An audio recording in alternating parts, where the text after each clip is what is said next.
It's only right that part of my final book haul has a thriller, horror, and mystery edition. And there are some good ones. Let us get into it. Hola, mi gente. Miss Malcolm Hughes here. Welcome back. And like I said, I am doing away with huge book hauls. I've done entirely too much this year. And as far as buying books, and I know as like a collector and book lover, that's like a lot to say, but at some point I have to have self-control. So we're going to go over the last big horror thriller mystery haul that I have. And first up, we have Three by the same author.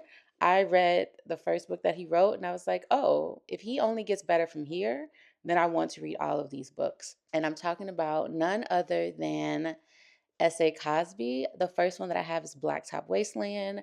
This is the second book that he wrote, so this one will be the next one that I read.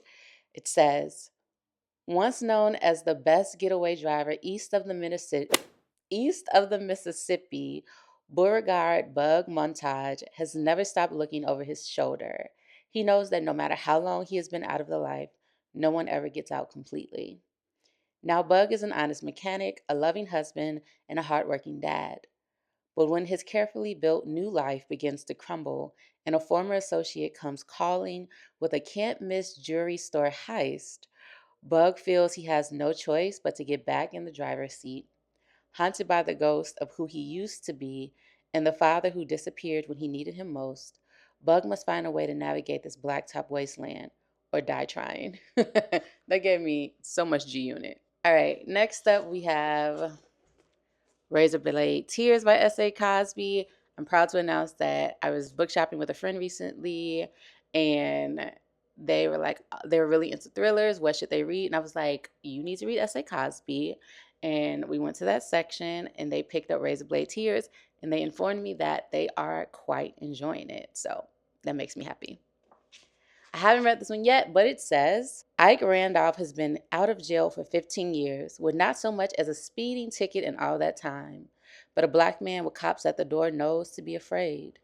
The last thing he expects to hear is that his son, Isaiah, has been murdered, along with Isaiah's white husband, Derek. Ike had never fully accepted Isaiah, but is devastated by his loss. Derek's father, Buddy Lee, had a similar relationship with his son, but he can't rest until he knows who killed them. Ike and Buddy Lee, two ex-cons with little in common other than a criminal past and a love for their dead sons, band together in their desperate desire for revenge. In their quest to do better for their sons in death than they did in life, these hardened men will confront their own prejudices about their sons and each other as they rain down vengeance upon those who hurt their boys. Period. All right, and the last S.A. Cosby we have is All the Sinners Bleed. This one says, Titus Crown is the first black sheriff in the history of Carroll County, Virginia. In recent decades, Carroll has had only 2 murders. After years of working as an FBI agent, Titus knows better than anyone that while his hometown might seem like a land of moonshine, cornbread, and honeysuckle, secrets always fester under the surface. I'm looking forward to all of these. Next up, we have an author I don't think I've spoken about enough on the channel. I loved their book, The Perks of Being a Wallflower. I'm actually planning to do a reread of it next year, but that isn't this one. This one is Imaginary Friend by Stephen Chbosky. And this one says, single mother Kate Reese is on the run. Determined to improve life for herself and her son Christopher, she flees an abusive relationship in the middle of the night with her child. Together, they find themselves drawn to the tight-knit community of Mill Grove, Pennsylvania. It's as far off the beaten track as they can get, just one highway in, one highway out. At first, it seems like the perfect place to finally settle down. Then Christopher vanishes. For 6 long days, no one can find him. Until Christopher emerges from the woods at the edge of town, unharmed, but not unchanged. He returns with a voice in his head only he can hear, with a mission only he can complete. Build a treehouse in the woods by Christmas, or his mother and everyone in the small town will never be the same again. I don't know. I know that The Perks of Being a Wallflower blew me away, and I'm going to read it just because of that. All right, next up we have The Divide by Morgan Richter. I also just really like this cover. This one says, when Jenny St. John was 18, she moved to Los Angeles from her rural Midwestern hometown. After landing the lead role in an independent film called The Divide, directed by the young auteur Serge Grumont, Indie Darling seemed like the next step on her rise to the top. But the movie tanked, and Jenny never caught a second break. Now, after 2 decades spent floundering on the fringes of the entertainment industry, she's running a low-level grift as a psychic life coach, barely keeping afloat. But when Serge is found murdered, Jenny's life is turned upside down. We'll see. We'll see where this goes. I see the potential. All right, next we have one that is quite popular. I've seen it around a lot of places. That is A Good Girl's Guide to Murder by Holly Jackson. This says, pretty and popular high school senior Andy Bell was murdered by her boyfriend, Saul Singh, who then killed himself. It was all anyone could talk about. And 5 years later, Pip sees how the tragedy still haunts her town. Now a senior herself, Pip decides to re-examine the closed case for her final project, at first just to cast doubt on the original investigation, but soon she discovers a trail of dark secrets that might actually prove Sal innocent. And the line between past and present begins to blur. Someone in Fairview doesn't want Pip digging around for answers, and now her own life might be in danger. This reminds me of that podcast about Assad, I believe was his name. But this reminds me of that. Next up, we have another beautiful cover by an author I've never read but looking forward to. That is Passiontide by Monique Orofi, or Rofe. Not sure. Says author of The Mermaid of Black Conch. Haven't read that either, but let's see what this is about. It says, early one morning, at the close of St. Calabre's Carnival, a young female steel pan player is found dead beneath a cannonball tree.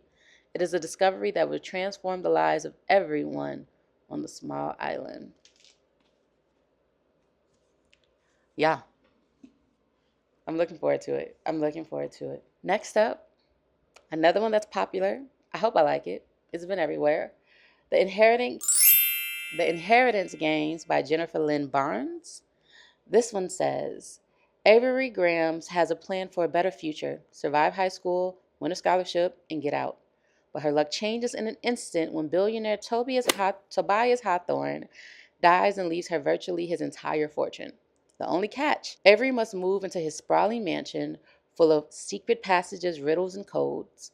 Unfortunately for Avery, Hawthorne House is also occupied by the family that was just disinherited. This includes the 4 Hawthorne grandsons, dangerous, magnetic boys who grew up with every expectation that one day they would inherit billions. Sounds like it will be drama and maybe some trauma. All right, so this one I have 2 copies. Thanks to the publisher for sending me both copies. They're the same, but this is Dracula by Bram Stoker. And this reads, the most famous vampire novel ever written, Bram Stoker's Dracula has enthralled generations of readers as completely as Count Dracula enthralls his victims. Dracula is a classic of Gothic horror, an undying wellspring of modern mythology, and an irresistible entertainment. I believe I read this in undergrad, but it's time for a revisit. All right, next up, we have an author I've heard about but have never read, and that is Man on the Run by Carl Weber. This says, Jay Crawford has spent too long paying for a crime he didn't commit. For 10 years, he's been in prison, waiting for the right opportunity to prove his innocence. But when his family is threatened, the time for waiting is over. Jay just didn't realize that escaping would be the easy part. To get justice, Jay will need help from the 3 best friends who have always had his back, Will, Cal, and Alan. But as the pressure of the manhunt mounts, the 4 friends are crossing lines they never thought possible: seduction, blackmail, even murder. This next one, it's a 2-in-1, but I want to talk about the first one, and that is Motherless Brooklyn by Jonathan Lethem. It says, Motherless Brooklyn is a compulsively readable riff on the classic noir detective novel. Lionel Esrog is an orphan whose Tourette's symptoms drive him to rip apart language in startling and evocative ways. Charismatic Brooklyn mobster Frank Minna serves as a father figure to Lionel. When Frank is fatally stabbed, Lionel's world is turned topsy-turvy, and he sets out to untangle the case while trying to keep the words straight in his head. We're coming closer to the end. The next one we have here was actually sent to me. I don't know if it was by accident or not. I ordered these books, and this was in there, and I didn't order it, but I welcome my books. And this is The Real Thief by William Steig. It says, innocent or guilty, Godwin is a loyal and true goose serving as a chief guard of the royal treasury. Now he's being charged with stealing from the treasury. Godwin is certain of his innocence, but he can't prove it. Will the real thief come forward to save Godwin, or will he live in exile forever? Those are the books I wanted to discuss in my last book haul for these genres. I have a couple more haul videos to come. That'll be coming through December. Let me know which ones y'all have read. Let me know which ones y'all are looking forward to me discussing.